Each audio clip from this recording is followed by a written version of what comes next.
Aga lähme tagasi sinna siis selle finantsmaailma juurde. Et jällegi, et kui nüüd vaadates põllumajandustootmist, siis valdkonniti võib tulla ette sesoonsust, eks ole. Pangal on võimalik koostada teile erinevaid maksegraafikuid, mis arvestavad sesoonsusega.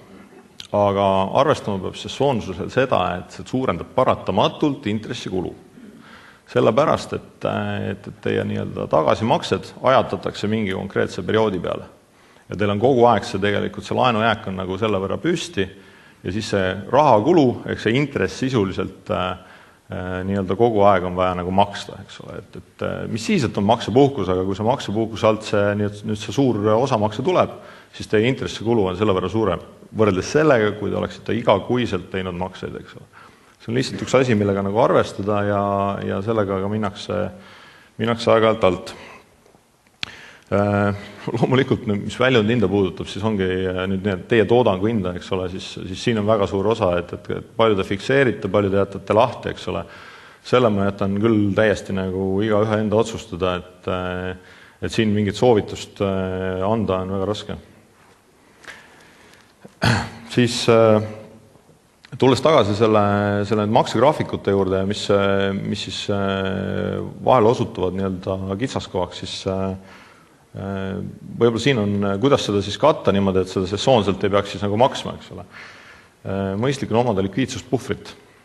Et see on keeruline teema, see eeldab seda, et omanik tõmbab natukene püksirihma koomale ja ei osta seda uut traktorit, kui seda ilmtingimata ei ole vaja teha. Aga mida see likviidsuspuhver aitab teha just olukorras, kus rakendub see nii-öelda miinusstsenaarium, eks ole, näiteks kõik pahad asjad langevad teile peale ühel ajal, et siis teil on see oma raha, et sellega elada üle see nii-öelda hetke keeruline olukord. Kas või järgmise hooajani. Aga okei, järgmine slaid. Lähme edasi. Kui nüüd me oleme selle äriplaani nagu läbi vaadanud ja saanud aru, mille jaoks siis raha vajatakse, siis me teeme omapoolsed kontrollid. Pank on suhteliselt masinlik, ehk siis me kogume suhteliselt palju või nii palju, kui me infot nagu suudame hankida automaatselt. Eks me käime läbi põhimõtteliselt avalikud allikad, krediidiinfo, ametlikud teadaanded, kohtulahendite registrid, pehme info, paneme juurde sinna. Kindlasti see, miks me nii-öelda sektoriaalselt läheneme, ongi see, et me kuuleksime ka hästi palju turujuttu. Ehk siis see on see sama soovitamise teema, et finantsid täna, nagu ma ütlesin, võivad näidata täiesti valesti. Et me tahaks teada, et kas kellelgi teist on soovitajaid. See on oluline. Siis loomulikult mõistlikkus, ma rääkisin sellest traktori näitest versus nii-öelda likviidsuspuhver, kas ikkagi on vaja seda investeeringut teha. Loomulikult pank tahab raha laenata, teie tahate investeeringut teha, aga kas see toodab ennast tagasi ja kui, siis millal, eks? Siis kui nüüd vaadata natuke tagatiste poolt, siis kindlasti, eks ole, erinevatel laenutoodetel on erinevad tagatised. Loomulikult pank vaatab läbi kõik võimalikud pakutavad tagatised. Meie vaade põllumaale on siis 1200 eurot hektar, võib-olla mõnel teisel pangal on veidike teine, võib-olla on 600 eurot hektar. Eks see kõik on selline turu nii-öelda kujunemise teema, eks. Ja mis puudutab nüüd igasuguseid selliseid infosid, ala krediidiinfo, ja siis see info tuleb meile automaatselt ja see on suhteliselt paha nagu näitaja meile, kui krediidiinfos on hilinemine. Siis meie sisekorrad potentsiaalselt näevad ette, et siis teie kontakt, ehk siis meie pangahaldur peab tegema 2 korda tugevamat müügitööd teie kasuks, et ära põhjendada need võimalikud hilinemised. Ja muidugi mitte vähetähtis ei ole ka see, et kes müüb neid investeeritavaid varasid, eks ole. Et kui te ehitate näiteks lauta, siis pangale meeldib alati tugev, selline hea, kuidas siis öelda nüüd, hea järjepidevusega ehitaja, eks ole, kellel ei ole olnud ülekulusid kliendile, ta võib-olla natukene kallim, aga te teate, et selle hinna eest te saate selle nagu asja tehtud, et seal ei ole ülekulusid, seal ei ole hilisemaid probleeme. Aga ta võib olla natuke kallim. sama seadmetega ja põllumajandustehnikaga, et kallim võib-olla ei ole alati parem, aga võib-olla on ka, et vastupidi. Aga mul oli ülesanne teha ka mõned näited. Proovime näited läbi teha, et ma loodan, et siin kannatate lõunaga veel hetke. Et siis, kui nüüd tuleb selline informatsioon meile sisse, meil on kliendiga suhe on nagu alustatud, siis me hakkame otsast vaatama, meil on osaühing siin. Ja esimene asi, mis me nagu kliendi käest kuulsime, on see, et ta tegeleb siis põllumajandusliku nagu viljakasvatusega, aga siis me nagu äriregistrist vaatame hoopis, et oi, et maastikuhooldus, et kuidas niimoodi. Siis me vaatame järgmisena krediidiinfot, eks ole, kes on puhas, omanik on olnud 3 aastat järelikult nagu hakkab looma. Et alguses oli esimene kogemus oli nagu halb, et maastikuhooldus ei lähe nagu kokku põhitegevusega, tekitas küsimusi, järgmine nagu lõik juba on päris hea. Finantsandmed klapivad, need, mis meie saime kliendi käest, need vastavad, mis on äriregistris, siis tegevusaruanne samamoodi, eks ole, et ei ole muudatusi. Vahest võib juhtuda niimoodi, et äriregistris on ühed andmed, kliendi käest saame teised andmed. Väga kehv lugu, nii-öelda just omavahelise suhte algfaasist nagu saada erinevat infot, eks ole. Ja siis me arvutame, teeme igasuguseid suhtarve arvutusi seal, kogume siis veel pehmet infot juurde, pehme info on siis see soovituslik teema, eks ole. Aga vaatame siis nüüd konkreetselt selle ettevõtte nagu bilansi poole üle.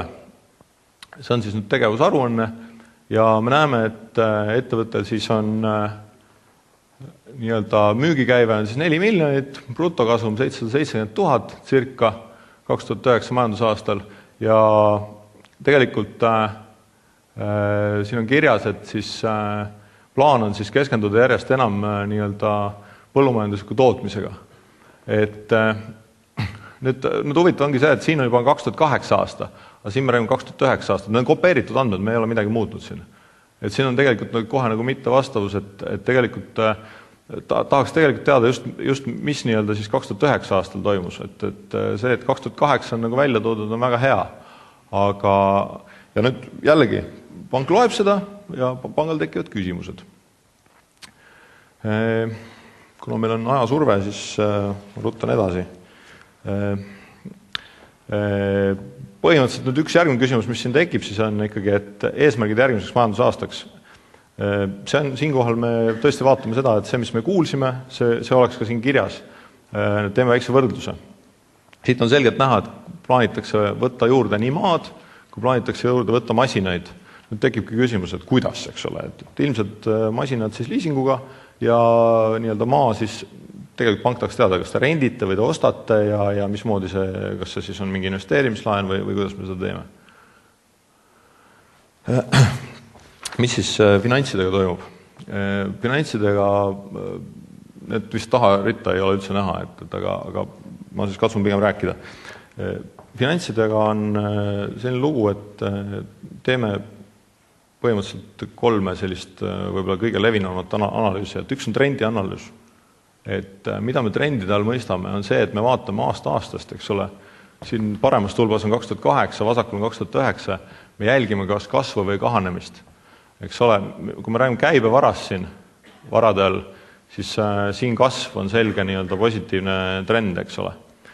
Nüüd järgmine rida on siin lühiajalised kohustused, kui lühiajalised kohustused kasvavad koos käibevaraga, see on täiesti loomulik asi, mis see peakski olema, aga mida me siin nagu otsime, on seda, et kindlasti käibevara ei oleks väiksem kui lühiajalised kohustused. See on juba väga halb märk. Me tõlgendame seda niimoodi, et teil on potentsiaalne likviidsuskriis ja see on juba väga tõsiseks kujunenud. Hea suhe oleks selline, et teil on käibevara nagu sellel ettevõttel on siis üle 2 korra rohkem tegelikult, kui tal on lühiajalisi kohustusi. Mida see tähendab? Teil lühiajalised kohustused on need, mille te peate põhimõtteliselt alla aasta jooksul te peate ära maksma, eks ole, kellelegi. Et käibevara on see, mille arvelt te saate seda teha. Kui käibevara on alla lühiajaliste kohustuste, siis kõik teavad, mis juhtub. Pankrott. Et ükski ettevõte ei ole läinud pankrotti sellepärast, et ta ei teeks kasumit, vaid kõik ettevõtted lähevad pankrotti sellepärast, et neil ei ole likviidsust. Nad ei suuda maksta ära oma kreeditore, kreeditorid muutuvad siis ebasõbralikuks ja see, kes muutub kõige ebasõbralikumaks, läheb nii-öelda siis jõulise sissenõudmise teed. Ja ongi mäng läbi, et ega seal midagi teha ei ole. Nüüd vaatame edasi seda ettevõtet meil. Kõik arengud on tegelikult positiivsed. Ka põhivara on kasvanud, on mingeid masinaid juurde tulnud. Nüüd vaatame kohustuste poolt ka. Ja kohustuste poolt pealt märkame, et uuesti, et lühiajalised kohustused on küll kasvanud, aga samas laenukohustused pikaajalistena ei ole tegelikult märgatavalt kasvanud. Nii et me tegelikult loome siit välja selle, et pank ei ole ettevõtet suuresti toetanud, vaid ettevõte on kasvanud eelkõige siis omavahendite ja võib-olla krediitoridele maksmise arvelt, eks ole. Ja kuidas see on võimalik omavahenditest nii-öelda investeeringut teha, see on siin all reaalselt ilusti kirjas. Kuna ettevõte on eelnevatel perioodidel teinud kasumit, siis tal on tekkinud siin omakapitalis kena puhver. Kena puhver on tekkinud, mille arvelt saab siis neid toiminguid teha.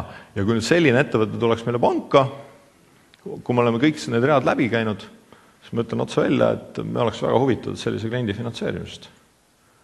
Sellepärast kõik nagu sellised näited on põhimõtteliselt positiivses suunas ja kui turuinfo kõrvale on nagu positiivne, krediidiinfo on positiivne, miks mitte edasi minna ja toetada neid investeeringukavasid. Nii, aga nüüd võtame ühe teise ettevõtte. Teise ettevõtte puhul meil on siin tekkinud siis selline stsenaarium, kus meie juurde tullakse probleemiga, meil on teada probleem, et meil on käibevahendite nappus. Ehk siis me jõuame natukene sinna stsenaariumi, millest ma esimese näite puhul rääkisin. Meil on käibevara on vähe, aga meil on palju kohustusi. Ja samas ka krediidiinfos on juba nii-öelda tegelikult märked sees. Nüüd, kui me hakkame seda analüüsima, siis märkame, et Swedbank on saanud endale kommertspandi.